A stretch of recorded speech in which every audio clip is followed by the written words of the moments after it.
लेकरांना शांत ठेवा. आपापल्या लेकरांना शांत ठेवा, जेणेकरून प्रभूचं वचन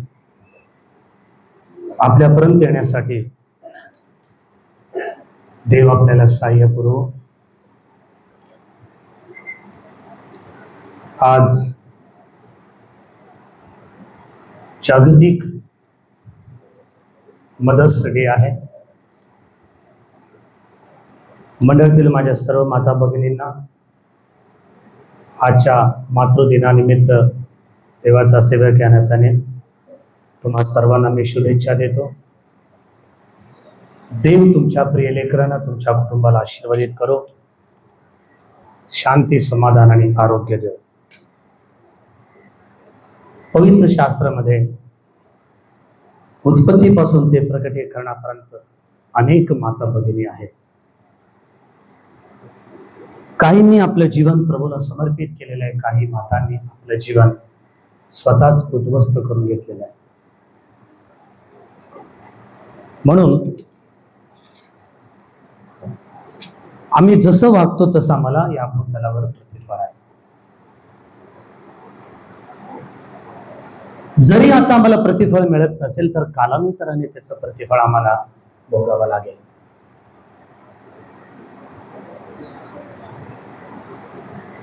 आईचे कष्ट, आईचं त्याग, तिने कष्टामध्ये आमच्यासाठी केलेली त्याग, आमच्यावरती केलेली दया, याचा आभार मानण्याचा दिवस काय असेल? Mother's day. वर्षातून एकदा मे महिन्यामध्ये दुसरा आठवडा मदर्स डे म्हणून, आणि ती तारीख त्यांनी डिक्लेअर केलेली आहे. लक्षात घ्या, मदर्स डे, चिल्ड्रन्स डे, अजून फादर्स डे, अजून प्रत्येक डे, प्रत्येकाला एक एक दिवस निमस्त केलेला आहे. एक एक दिवस प्रत्येकाला स्पेशल त्या दिवशी नेमस्त केलेला आहे. फादर्स डे असेल, चिल्ड्रन्स डे असेल, मदर्स डे असेल, टीचर्स डे असेल, प्रत्येकाला एक एक दिवस त्यांनी नेमस्त केलेला आहे. पर्यावरण दिवस, पर्यावरण, जागतिक पर्यावरण दिवस, काय म्हणतात इंग्लिशमध्ये त्याला? पर्यावरणला एन्व्हायरमेंट. का पर्यावरण दिवस साजरा करायचा? पर्यावरण दिवस यासाठी साजरा करायचा कारण हे पर्यावरण संकटात आलेलं आहे. एन्व्हायरमेंट बघा किती उकडतंय बघा. हे कशामुळं? हे कशामुळं? पर्यावरण ऱ्हास होत चाललेलं आहे. भयंकर उष्णता कशामुळे? झाडांची कत्तल. भयंकर उष्णता, हवा येत नाही, पास होत नाही, जात नाही. याचं कारण पर्यावरण संकटात आहे. म्हणून त्याच्या संबंधाने एक दिवस ते तू जोपासना करायला पाहिजे. तसं मदर्स डे, का मदर्स डे? त्या आईची तू जोपासना करायला पाहिजे. त्या आईने तुझ्यासाठी जे काही केलेलं आहे त्याचं कृतज्ञता, आभार प्रदर्शन, तू आईचं आभार मानायला पाहिजे. आईने केलेलं कष्ट, आईने केलेला त्याग, काय त्याग केलं तिने आमच्यासाठी? आई आमच्यासाठी काय त्याग केले? आमच्यासाठी स्वयंपाक ते बनवते, आवडीचे पदार्थ तुझे, तुला जे काही आवडते ते सगळं आई बनवते. तुला जे आवडत नाही ते बनवत नाही. ते जरी बनवलं तर दुसरे बनवून देते तुला खायला. का? माझा मुलगा खायला पाहिजे. सकाळी लवकर उठते ते तुझ्या आधी. तुझ्या आधी सकाळी ती लवकर उठते. कशासाठी? तुझं पोट भरण्यासाठी. झोपते उशिरा. आई उशिरा झोपते काम करून, मग लवकर उठते. उशिरा झोपलं म्हणून उशिरा उठत नाही ती. प्रिय मातांनो, प्रिय भगिनींनो, उशिरा जरी झोपलं तरी लवकर उठा आपल्या लेकरांसाठी. त्यांच्यासाठी प्रार्थना करा. त्यांच्यासाठी देवाकडे सूर्योदयापूर्वी, सूर्य उगवण्यापूर्वी तुम्ही उठलं पाहिजे. तुम्ही जर सूर्य उगवल्यानंतर जर उठता तर तुमचं दिवस त्या दिवशी व्यर्थ.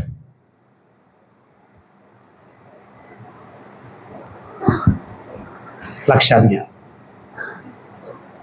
सूर्योदयानंतर जो कोणी उठतो त्याच ते दिवस व्यर्थ. तुम्ही म्हणत असाल मला काम आहे, कितीही काम असू दे, सूर्योदयापूर्वी तू उठलं पाहिजे. ती लवकर उठते. आई स्वयंपाक बनवते, तुझे कपडे धुते, तुझी काळजी घेते. किती दिवस? किती दिवस? 365 डेज. तिला नीट बसवायला सांग बेटा. 365 डेज. सुट्टी नाही का आईला? सुट्टी नाही. रजा नाही का आईला? रजा नाही.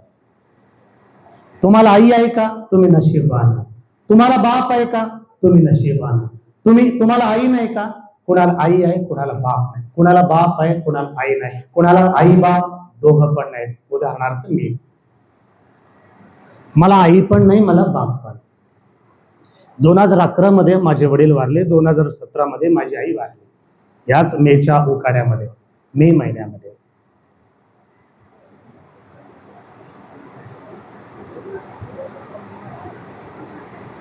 तू त्या आईला महत्व देण्यासाठी आजचा दिवस नेमस्त केलेला आहे. 1907, आता किती? 2026. 1907 मदर्स डे कधी स्थापना झाली माहित आहे तुम्हाला? आणि कुठे? USA, United state of America. 1907 या दिवशी, 1907 वजा 2026 करा, किती वर्ष झाले तुम्ही बघा.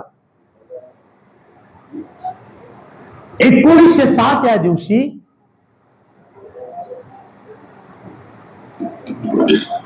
एक महिला, हन्ना जार्विन. हन्ना म्हणजे माहित आहे ना, पवित्र शास्त्रामध्ये हन्ना आहे, शमूएलाची आई. हन्ना जार्विन या स्त्रीने आपल्या आईच्या स्मरणार्थ मदर्स डे तिने नेमस्त केला. आणि तो दिवस अमेरिकेचा प्रेसिडेंट त्या दिवशीचा, नाव माहित नाही, त्या दिवशी 1907 दिवशी तो जागतिक रीतीने, कायदेशीर रीतीने, कायदेशीर पद्धतीने तो अंमलात आणण्यासाठी, साजरा करण्यासाठी मदर्स डे चालू केला. कधी?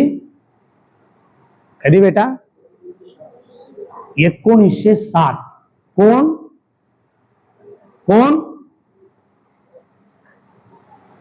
कोण साजरा केला? अमेरिकेमध्ये. कोण साजरा केला? एक महिला. काय तिचं नाव? हन्ना जार्विन, ख्रिश्चन. तिने तो अंमलात आणला. 1914, 1907, 1914 किती झाले? 7 वर्षांनी. 7 दोन्ही 14. 7 वर्षांनी अमेरिकेचा प्रेसिडेंट, त्या प्रेसिडेंटने, युएसएच्या प्रेसिडेंटने तो दिवस कायदेशीररित्या मदर्स डे म्हणून पाळा म्हणून त्याने जाहीररित्या आवाहन केले. आलं लक्षात? आलं लक्षात?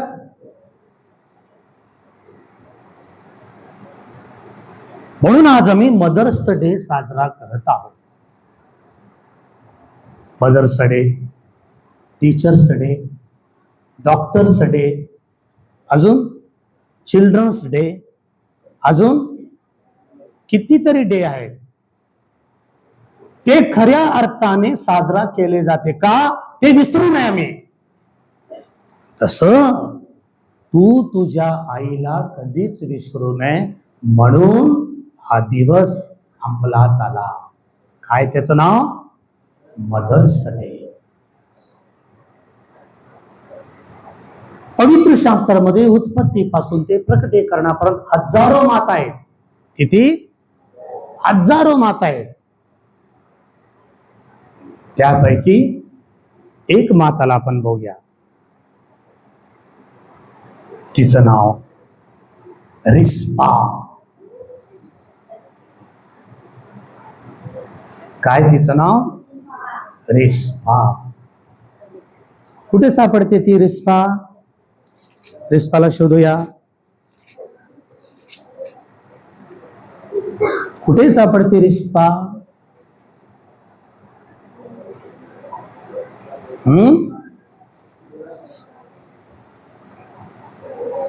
रिस्पा कुठे सापडते?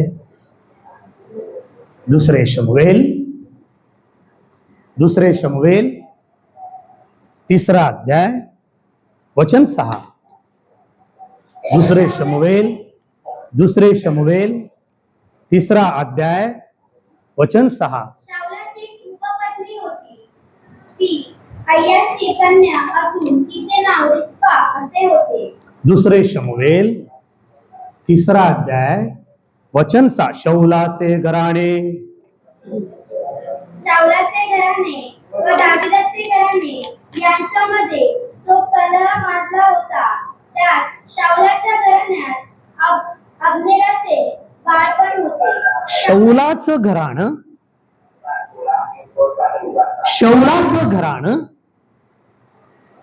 दाविदाचं घराणं, या दोन कुटुंबामध्ये बराच वेळ काय चालला होता? कलह माजला. कलह म्हणजे भांडण, मारामारी, युद्ध. दोन कुटुंबामध्ये भांडण.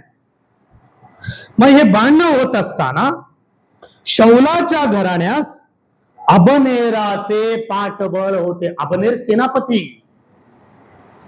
अबनेर कोण आहे? सेनापती. सेनापती कोणाला पाठबळ देतो? शाऊलाला. शाऊलाची एक उपपत्नी म्हणजे एक्स्ट्रा बायको. मुख्यमंत्री, उपमुख्यमंत्री. लक्षात येते तुम्हाला? मुख्यमंत्री कोण? उपमुख्यमंत्री कोण? शिंदे. आलं लक्षात? मुख्यमंत्री कोण? देवेंद्रजी फडणवीस. उपमुख्यमंत्री कोण? शिंदे. एकनाथ शिंदे. पत्नी, उपपत्नी. पत्नीचं जास्त चालते का उपपत्नीचं जास्त चालते? पत्नीचं जास्त चालते का उपपत्नीचं जास्त चालते? पत्नीचं जास्त चालते बेटा. काय सांगताय चुकीचं गोष्ट?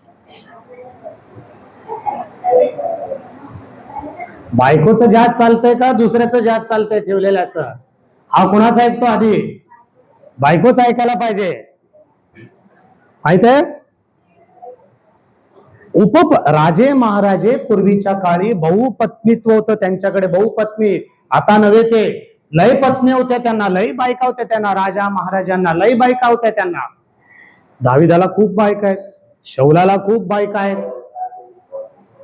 खूप बायका होत्या, त्यापैकी एक उपपत्नी ती अय्याची कन्या असून तिचे नाव रिस्पा असे होते. इशबोशेताने अबनेरास विचारले, तू माझ्या बापाच्या उपपत्नीपाशी का गेला? याला डाऊट आहे या दोघांचं काहीतरी चालू आहे म्हणून. माहित नाही आपल्याला, बायबल तसं सांगत नाही. पण इशबोशेत काय म्हणतो अबनेरास, अरे तुझा आणि माझ्या आईचं काहीतरी चाललंय. इशबोशातेचे हे शब्द ऐकून अबनेरास क्रोधाला व तो त्याला म्हणाला, मी का यहूदाच्या कुत्र्याचे डोके आहे का? अशा प्रकारे त्यामध्ये दोघांची बाचाबाच होते. आलं लक्षात? कोण पाहिजे याच्यामध्ये आपल्याला? आपलं टार्गेट कोण आहे? रिस्पा. त्यांचं काय का आपल्याला काय करायचं आहे देव बघून घेईल, पण आपल्याला कोण पाहिजे? रिस्पा. ही रिस्पा कोण आहे? शौलाची उपपत्नी, शौलाने ठेवून घेतलेली बायको. ही लग्नाची बायको नाही, ही उपपत्नी आहे. कोणाची? शौलाची.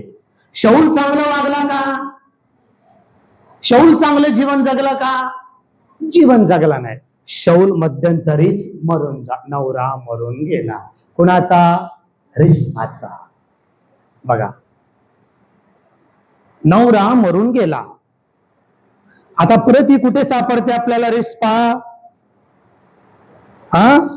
तेच दुसरे शमूएल 21वा अध्याय वचन 1 पासून. दाविदाच्या कारकिर्दीत लागोपाठ 3 वर्षे दुष्काळ पडला. साऊंड व्यवस्थित आहे? दाविदाच्या कारकिर्दीत लागोपाठ 3 वर्षे दुष्काळ पडला. तेव्हा दाविदाने परमेश्वरासमोर जाऊन प्रश्न केला. 3 वर्षे दुष्काळ. किती वर्षे दुष्काळ? 3 वर्षे दुष्काळ. 3 वर्षे लागोपाठ पाणी नाही, अन्न नाही, काही पिकत नाही. 3 वर्षे अकाल, 3 वर्षे दुष्काळ. कधी पडला? दाविदाच्या काळात दुष्काळ पडतो. देवाला प्रश्न करतो दावीद, प्रभू दुष्काळ कशाला? आम्हाला पाणी नाही, आम्हाला अन्न नाही, आम्हाला शेतात काय पिकत नाही, काय उरत नाही. फार मोठा दुष्काळ. परिस्थिती गंभीर प्रियानो, गंभीर. पाणी नाही, अन्न नाही, शेतामध्ये काय नाही, भयंकर वाईट परिस्थिती.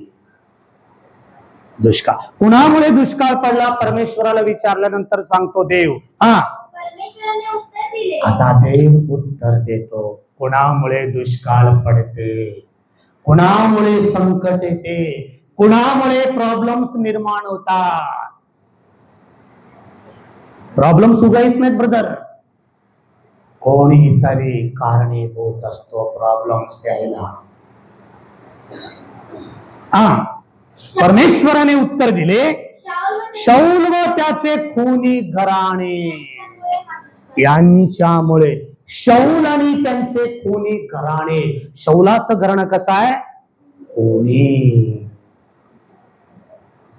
शौल आणि त्याचे खूनी घराणे यांच्यामुळे हा दुष्काळ पडलाय. कारण त्यांनी गिबोनी लोकांचा संहार, खून केला गिबोनी लोकांचा. कोण? शौलाने खून करून टाकला, गिबोनी लोकांना मारून टाकला.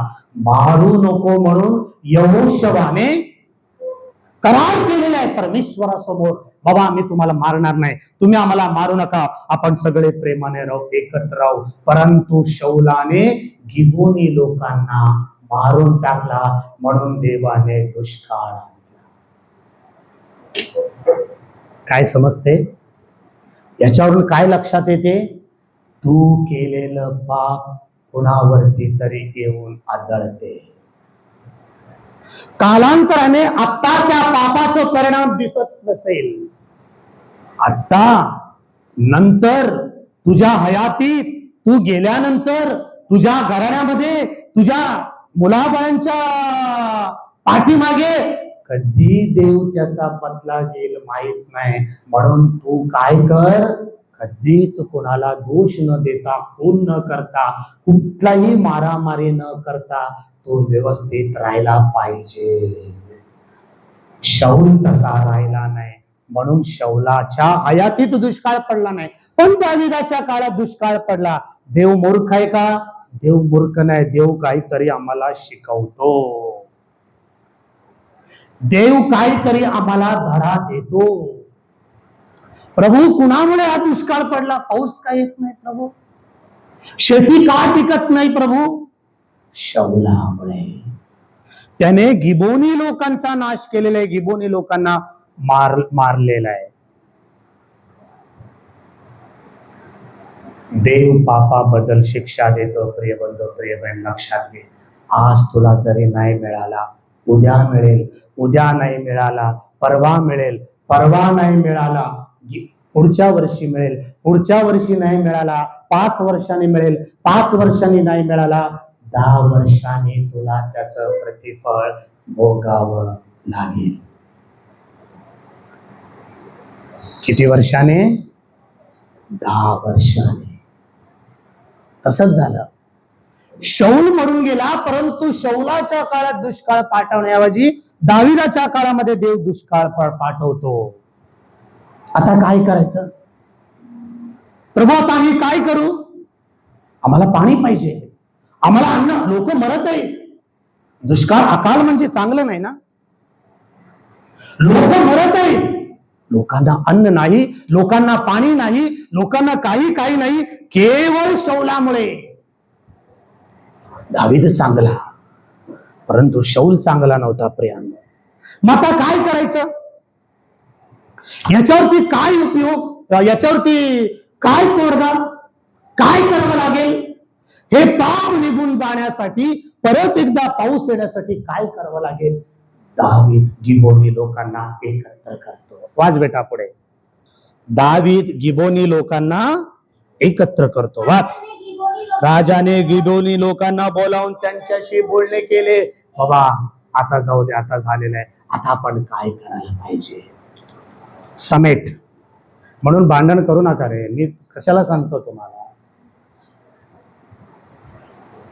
भांडण, किती मारामारी, किती प्रॉब्लेम्स आहेत बघा. करू नका. हे तसं इथं बघा, ते कसं झालंय बघा. इथं शौलाचं घराणं कलह माजला होता, भांडणं त्यांनी केली, गिबोनी लोकांना मारून टाकलं या शौलाने. त्याचं पूर्ण कुटुंब उद्ध्वस्त झालं प्रियानो शौलाचं. देव सांगतो, त्या एका कुटुंबामुळे हजारो लोकांवरती उपासमारीची वेळ आली. उपासमार एका कुटुंबामुळे. तुझ्या एका कुटुंबामुळे जर हजारो माणसं मरत असतील तर काय उपयोग तुझा? सांग, काय उपयोग? वाच बेटा. गिबोनी लोक इस्रायल लोकांपैकी नसून अविष्ट अमोऱ्यांपैकी होते. इस्रायल लोकांनी त्यांच्याशी शपथ लावून करार केला होता, पण इस्रायल लोक व यहूदी लोक यांच्या अभिमानास्तव शाऊलाने करार जरी केला तरी काही माणसं ऐकतच नाहीत बघा.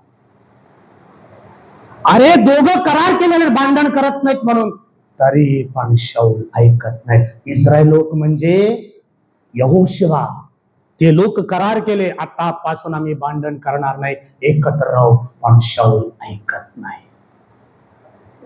म्हणून देवाने दुष्काळ पाडला. अभिमानास्तव शाऊलाने गिबोनी लोकांचा संहार करण्याचा प्रयत्न केला. संहार करणे म्हणजे कत्तल करणे, मारून टाकणे. मारून टाकला गिबोनी लोकांना. यहोशुवा करार करतो, मारत नाही, तह करतो, करार करतो, दोस्ती करतो, तरी पण कोण? शाऊल ऐकत नाही केला. दाविदाने गिबोनी लोकांना विचारले, मी तुमच्यासाठी मी काय आता सांगा. आता झालं, भांडण झालं, मारामारी झाले, आता काय करू ते सांग. दावीद चांगला होता. आता काय करायचं सांगा. सांगा गिबोनी लोकांना. आता झालंय, घटना घडली, आता सगळं झालं, आता काय करू सांगा. काय म्हणते बघा गिबोनीलो. रिस्पाकडे जायचं आपल्याला. रिस्पाकडे जाण्यासाठी हे सगळं तुम्हाला सांगणं गरजेचं आहे. तुम्हाला जेवढं त्रास होतंय मला पण तेवढं त्रास होतंय, पण सांगणं गरजेचं आहे. माहित आहे, माहित आहे तुम्हाला त्रास होत आहे. मला पण त्रास होत आहे. मी एसीत आहे का? नाही ना, तुमच्यासारखंच आहे ना. थोडं सहन करो, पण वचन ऐको. वाच बेटा. दाविदाने गिबोनी लोकांना विचारले, तुमच्यासाठी मी काय करू आता? ओके, मी तुमच्यासाठी काय करू आता? आता शौलाने केलेलं आहे. शौल मरून गेलेला आहे. शौल मरून गेला, मरून जातो, मरून गेलेला आहे. हा, असे कोणत्या प्रकारचे प्रायश्चित्त मी करू की जेणेकरून तुम्ही परमेश्वराच्या वचनाचे अभिष्ट चिंतन. आता मी काय करू सांग? मी प्रायश्चित्त करू का? आता तर मी राजा आहे, मी काय करू? शौलाने केलेली चूक, शौलाने केलेलं पाप, त्याच्या संबंधाने मी कोणतं प्रायश्चित्त करू सांगा. काय म्हणते बघा गिबोनी लोक. गिबोनी लोक त्याला म्हणाले, हा, शाऊल व त्याचे घराणे यांच्याशी आमचे 16 रुपयासंबंधी काही देणे घेणे नाही. तसेच इस्रायलातील कोणा पुरुषाला जीवे मारायचे. ओनली आम्हाला शौल आणि त्याचे लोक पाहिजे, इस्रायल लोक आम्हाला नको. कारण मारलंय कोण? मारलंय कोण? शौलाने. मग कोण पाहिजे आम्हाला? शौलच पाहिजे. इस्रायल लोकांसंबंधात आमचं काही दुश्मनी नाही. ज्यांनी आमच्या लोकांना मारलंय त्यांनाच आम्ही मारणार. बरोबर आहे? Tit for tat. जैसी करनी जशास तसे. जशास तसे. काय म्हणते बघा, आमचं काही देणं घेणं नाही इस्रायल लोकात संबंधाने. हा, ओके, तुम्ही सांगाल ते मी तुमच्यासाठी काय सांगा, तुमचं काय ऑफर आहे? हा, ते राजाला म्हणाले, ज्या पुरुषाने आमचा नाश केला, आमचा निपात व्हावा आणि इस्रायल देशात आमचे कोणी उरू देऊ नये असे योजले होते, त्यांच्या वंशातले 7 जण आम्हाला पाहिजे. किती जण पाहिजे? हे 7 जण कोण आहेत माहित आहे? हे 7 जण कोण आहेत माहित आहे? रिस्पाचे किती मुलं?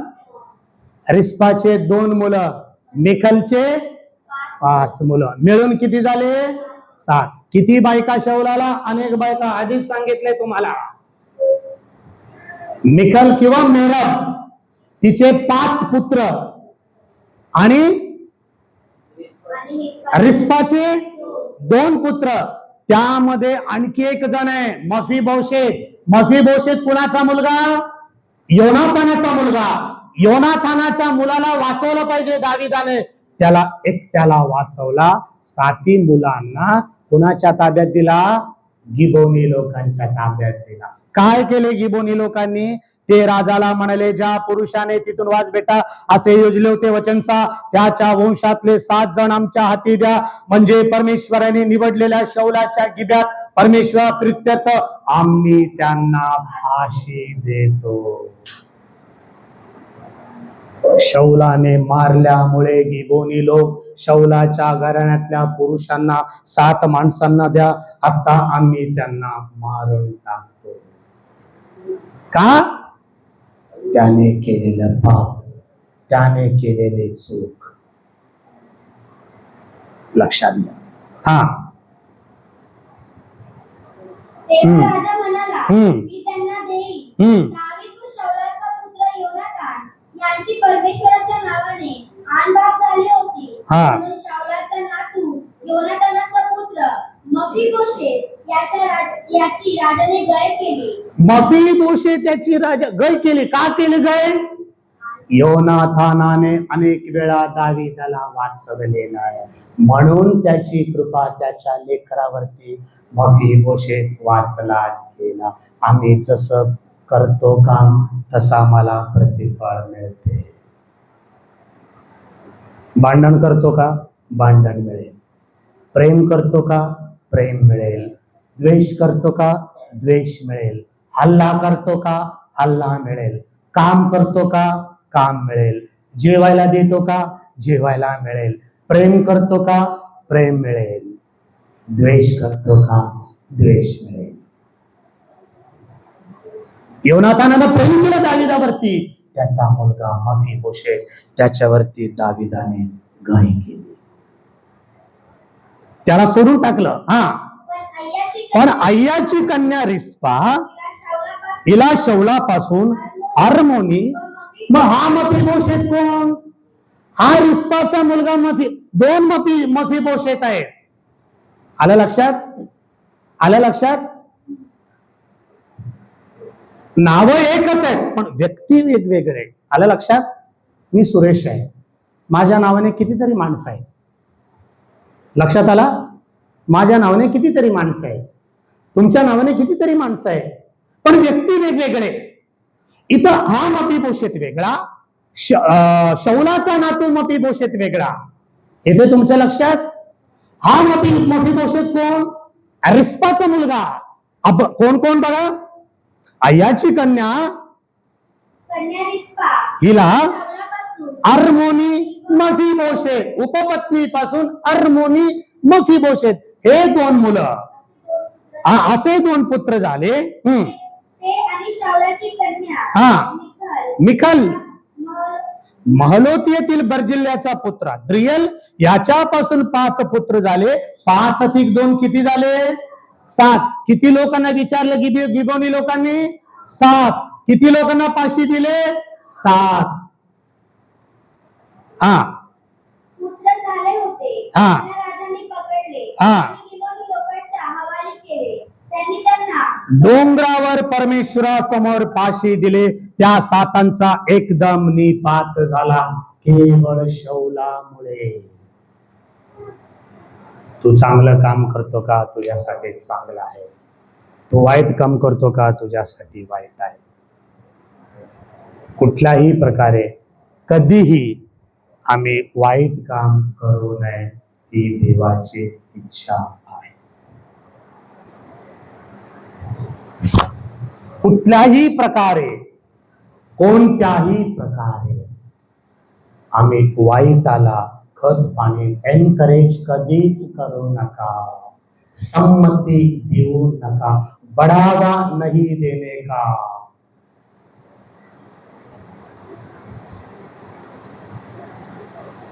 शांतीचं जीवन कधीही चांगलं प्रियानो, शांतीचं जीवन कधीही चांगलं प्रियानो.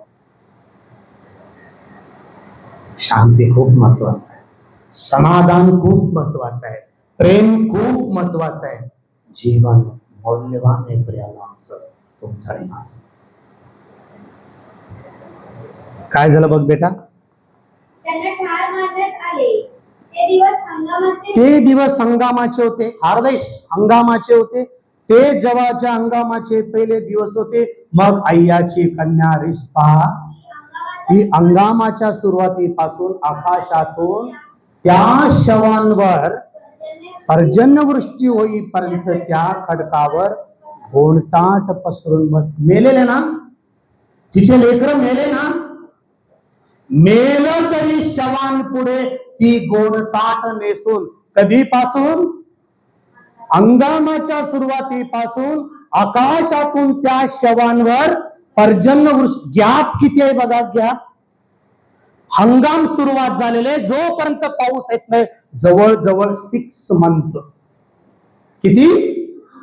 6 महिने गॅप आहे. त्या 6 महिने गॅप मध्ये घरी न जाता त्या शवांकडे बसून राहते. कोण? रिस्पा. कसली आई ब्रदर, किती चांगली आई ब्रदर,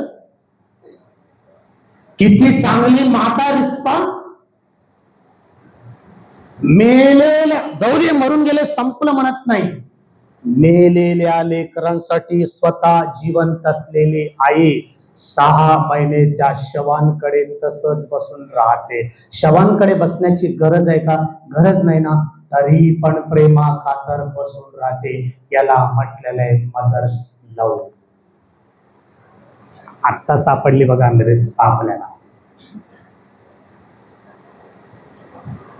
नवऱ्याने केलेलं चूक बायकोवरती लेकरांवरती आला प्रिया.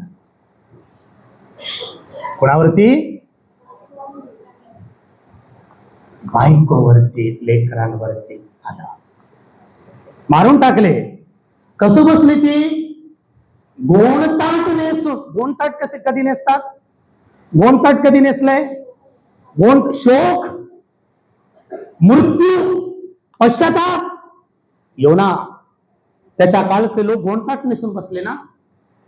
हामानाच्या वेळेमध्ये एस्तेर आणि हामान, एस्तेर आणि मर्दखाय, यहुदी लोक गोणताट नेसून बसले ना. त्यांच्यावरती हल्ला झाला होता, हल्ला होणार होतं. त्या प्रसंगी, दुःखद प्रसंगी, या ठिकाणी दुःखद प्रसंगी एक आई आपल्या लेकरांसाठी कशासाठी बसली? ती कशासाठी बसली? आकाशातले पक्षी व रात्री वनपशु, कोल्हा असेल, लांडगा असेल, वाघ असेल, सिंह असतील, डुकर, रानडुकरे असतील, या हिंस्र प्राणी पासून आपल्या लेकरांना, शवांना वाचवण्यासाठी स्वतः जिवंत असलेली आई बसते. जिवंत. मग तिच्या जीवाला धोका नाही का? आहे. ऑलरेडी लोक मेलेले, तरी पण बसती. एक आई अशी असते का? अशीच असते. म्हणून मदर्स डे साजरा करायला पाहिजे. आलं लक्षात? म्हणून तिचे आभार मानायला पाहिजे. जर एखादा हिंस्र पशु हिच्यावरती हल्ला केला असता तर, जर एखादा रानडुक्कर येऊन हिच्यावरती हल्ला केला असता तर, जर एखादी वाघ किंवा कोल्हा येऊन हिच्यावरती हल्ला केला असता तर, हिचा प्राण गेला असता ना, हरकत नाही. आपला जीव गेला तरी हरकत नाही. परंतु आपल्या लेकरांच्या शवांना कुठल्या वनपशुने शिवू नये, लचके तोडून खाऊ नये म्हणून एक आई 6 महिने त्या शवांपाशी बसते गोणताट नेसून. तिला म्हटलेले रिस्पा. काय म्हटलेले? रिस्पा. मेल्यावर पण प्रेम करते काही एका लेकरांवरती? हो. जिवंत असताना कोण पण करते, मग मेल्यावरच एवढे एकाने प्रेम करते, तर जिवंत असताना किती केले असेल रिस्पा? कल्पना करा, कल्पना करा.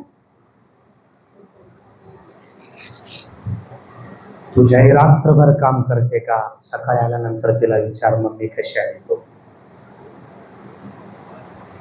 कशी आहे? तुला बस मिळाला? तू व्यवस्थित आली का? रात्री तुला झोप मिळाला का? मम्मी तू आमच्यासाठी एवढं कष्ट केले, आज मी तुझ्या आभार मानतो. तुझे पाय दाबतो, तुझं डोकं दाबतो, तुला हॉस्पिटलला नेतो, तुला एखादं चांगली साडी देतो. तुला काय कमी पडलेत का? घे पैसे माझ्याकडनं. कधी बोलला तो तुझ्या आईला? कधी बोलला? कधी बोलला तुझ्या आईला? तिने तुझ्यासाठी काय काय केलेलं आहे. आता तो किती वर्षाचा आहे? मोजमाप कर, मोजमाप कर. 365 दिवस तिची काळजी घेणे आता तुझी जबाबदारी. तुझी जबाबदारी, तुझी जबाबदारी. काय केली बघा या आईने, काय केली बघा. वाच बेटा 10 वचन परत एकदा. मग अय्याची कन्या रिस्पा ही हंगामाच्या सुरुवातीपासून आकाशातून त्या शवांवर पर्जन्यवृष्टी म्हणजे पाऊस पडे. पाऊस कधी येते? पाऊस कधी येते? जून महिन्यामध्ये. हंगाम कधी चालू होतो? जानेवारी फेब्रुवारी मध्ये. जानेवारी, फेब्रुवारी, मार्च, एप्रिल, मे, 6 महिने ती बसून राहते. ते पण कुठं माहित आहे? राजवाड्यात नाही, रानामध्ये. त्या शवांकडे, त्या मेलेल्या मुर्द्यांकडे. जाऊ दे आता, मेलेले सोडून दे, मी घरी जाते म्हटली नाही आई प्रियानो. तिचं नाव रिस्पा.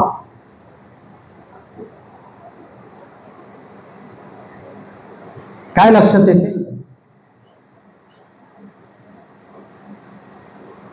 लेकरांचा विचार करते रिस्पा. रिस्पाला किती लेकर? 5 लेकर. कोणाला? मिकलला 5 लेकर. 5 लेकर असणारी आई तिथं आहे का? 2 लेकर असणारी आई तिथं आहे? 5 लेकर असणारी आई तिथं पाहिजे का? 2 लेकर असणारी आई तिथं पाहिजे?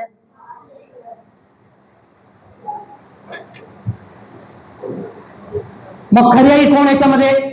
5 आई असणारी, लेकरांची आई असणारी आई खरी का 2 लेकर असणारी आई खरी? तुला लेकर 5 आहेत का तुला 2 लेकर आहेत हे मायने नाही रखता. तुझं प्रेम किती आहे त्या लेकरांवरती हे महत्वाचं आहे. 5 लेकर असणारी आई मिकल त्या ठिकाणी नाही. 2 लेकर असणारी काय त्याचं नाव? रिस्पा त्या ठिकाणी. मग ही कुठे गेली? ही पळून गेली. ही पळून गेली. खरी आई ती, खरी मदर ती, खरी माता ती आपल्या लेकरांना एकत्र करते, प्रेम करते. मेलं तरी प्रियबंधू प्रेमळते, रडते, त्यांच्यासाठी विचार करते. ती खरी आई. ती खरी आई. लक्षात घ्या. सोडून जात नाही ती. ती सोडून जात नाही बघा. ती सोडून जात नाही. सोडून जात नाही. आत्मीयतेने विचार जर केला आपण, तुम्हाला 2 लेकर आहेत का? तुम्हाला 3 लेकर आहेत का? तुम्हाला 1 लेकरू आहे का? तुमच्या लेकरांवरती सैतान म्हटलेला दुष्ट पशु येऊन टपलेला आहे आता सध्याच्या काळामध्ये. बघा, लेकर आई बापाला अजिबात मानत नाहीत आताच्या काळामध्ये. बघा तुम्ही, कितीतरी लेकरांनी आपल्या आईला दगडाने ठोचून मारलेलं आहे. माहिती आहे तुम्हाला? मोबाईल मध्ये येत आहे ना. आता सध्याची परिस्थिती, आता सध्याचं एवढं डेंजर आहे ना. अजून एक 10 वर्ष जर आपण पाठीमागे गेलो तर ही लेकरं आई वडिलांना ठेवणार नाही, जागेवरती खलास करते. बघा, मोबाईल न दिल्यामुळे एका मुलाने आईचा धड काय केलेला, आईचं मुंडकी धडापासून वेगळं केलेलं. माहित आहे तुम्हाला? मोबाईल न दिल्यामुळे, मोबाईल न दिल्यामुळे ही परिस्थिती येणार आहे. आता आणखी 10 वर्षे पुढे जाऊ दे परिस्थिती. आत्मिकतेने जर विचार केला तर संतती परमेश्वराने दिलेले धन आहे. तुमच्या लेकरांवरती कुठल्याही स्वपशु म्हणण्यापेक्षा सैतान हा गरजणाऱ्या सिंहासारखा आहे. कितवा अध्याय? कितवा अध्याय बेटा? 1 पेत्र 5वा अध्याय. पेत्राचे 1 पत्र 5वा अध्याय वचन 8. संपवतो. वचन 8. सावध असा, जागे रहा. तुमचा शत्रू कोण आहे? आमचा शत्रू सैतान. आमचा शत्रू, व्यक्ती आमचा शत्रू नाही. माझा शेजारचा माझा शत्रू नाही. माझ्या कुटुंबातील व्यक्ती माझी शत्रू नाही. माझे नातेवाईक माझे शत्रू नाही. शत्रू कोण आहे? तर सैतान. सावध असा, जागे रहा. तुमचा शत्रू सैतान हा गर्जणाऱ्या सिंहासारखा कोणाला गिळावे हे शोधत फिरतो. तुम्ही तुमच्या लेकरांना प्रार्थनेमध्ये, प्रार्थनेच्या द्वारे रात्री बसता का? तुमच्या लेकरांसाठी प्रार्थना करता का? सकाळी उठून प्रार्थना करता का आपल्या लेकरांसाठी? त्या हिंस्र पशूंपासून तुम्हाला रानात बसण्याची गरज नाही ना. आता रिस्पासारखं घरीच बसायचं आहे, फॅन खालीच बसायचं आहे, एसीतच बसायचं आहे, कूलर खालीच बसायचं आहे. तुम्हाला प्रार्थना करायची. तुमच्या लेकरांना मंदिरात पाठवता का? सगळ्यात संरक्षणाचं ठिकाण चर्च, मंदिर लेकरांसाठी. अण्णा कुठं नेली हो आपल्या लेकराला? कधी नेली हो? दूध तुटल्यानंतर. माहित आहे आईच्या स्तनामध्ये, छातीमध्ये दूध कसं तयार होते माहित आहे तुम्हाला? 10 रक्ताचे थेंब एकत्र केल्यानंतर आईच्या स्तनामध्ये दूध कसं आहे ते तुम्हाला सांगतो. 10 रक्ताचे थेंब एकत्र केल्यानंतर 1 चमचा 1 थेंब रक्त तयार होते आईच्या स्तनांमध्ये आणि त्या स्तनांमधलं दूध लेकराच्या पोटात जाते. एवढं कष्ट आहे, माहिती आहे तुम्हाला? एवढं कष्ट आहे.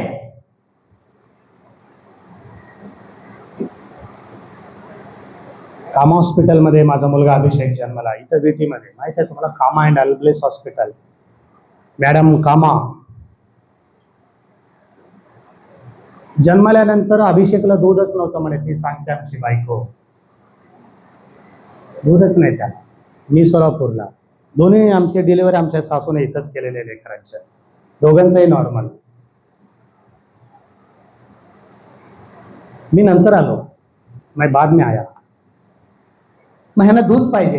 शेजारच्या बाईने अभिषेकला दूध पाजलंय म्हणे. वा, क्या बात आहे. आमची बायको सांगते आता मला, तिच्या शेजारी असते ना, बाळंतण झालेले अनेक स्त्री असतात ना, त्या बाईने अभिषेकला दूध पाजलंय. काय मानवता प्रियानं, काय ममता. कशी असेल ती आई, कशी असेल ती माता, कोण होती ती, काय गरज होती तिला. तेव्हा दूध तयार होते आईच्या स्तनांमध्ये. एवढं कष्ट आहे आईला. ते दूध पिल्यानंतरच आम्हाला शक्ती आहे, आम्हाला ताकद आहे, आम्ही बलवान होतो. एक लेकरू आईच्या पोटातून येणं म्हणजे स्त्रीचा दुसरा जन्म. लक्षात घ्या. साधं नव्हे डिलिव्हरी. लेकरू आईच्या पोटातून बाहेर येणे, त्या गुप्त स्थळापासून बाहेर येणं म्हणजे साधं नव्हे, दुसरा जन्म घ्यावं लागते आईला. तेव्हा पुढं लेकरू जगात येतो, तेव्हा तो बनलास, तेव्हा तो आलास. मग तो तुझ्या आईचा आभार मानत नाही का? काय केली बघा या रिस्पाने. आता या पृथ्वीवरती सैतान म्हटलेला दियाबल, तो वनपशु, तो अजगर, तो सिंह टपून बसलेला आहे आपल्या लेकरांना मारण्यासाठी. आपले लेकर मेलेले नाहीत ना, जिवंत आहेत ना. एक रिस्पा म्हटलेली आई आपल्या मेलेल्या लेकरांवरती एवढं प्रेम करती, मग तुम्ही आपल्या जिवंत लेकरांवरती प्रेम करत नाही का? सोडून देता का? असंच नाही. मग तुम्ही तुमच्या आईला सोडून देता का? नाही. त्यांचे ऋण फेडा, त्यांच्यावरती प्रेम करा, त्यांना चांगलं बोला, त्यांना आपलंसं करा, त्यांची चौकशी करा, त्यांना विचारपूस करा. हे खरं तुमचं प्रेम असणार आहे आईसाठी. 5 लेकरांची आई निखल या ठिकाणी नाही, 2 लेकरांची आई रिस्पा त्या ठिकाणी आहे. पवित्र आत्मा तिच्या विषयी लिहून ठेवतो. कोणाविषयी? कोणाविषयी? रिस्पा. निखल विषयी लिहित नाही पवित्र आत्मा. जे लोक चांगलं काम करत नाही ना, त्यांच्याशी पवित्र आत्म्याचा काही एक संबंध नाही. तुम्ही जर चांगलं काम केलं तर पवित्र आत्मा तुमचं नाव घेतो, तुमच्या विषयी लिहितो. रिस्पा ही चांगली आई, चांगली माता. कोणासाठी? आपल्या 2 लेकरासाठी. कोण कोण लेकर बाळा? अर्मोनी, मफीबोशेत. 2 मफीबोशेत आहे. रिस्पाची कन्या, रिस्पाला झालेले एक मफीबोशेत, योनाथानाला झालेला मफीबोशेत. कुणाला मारण्यात आलं?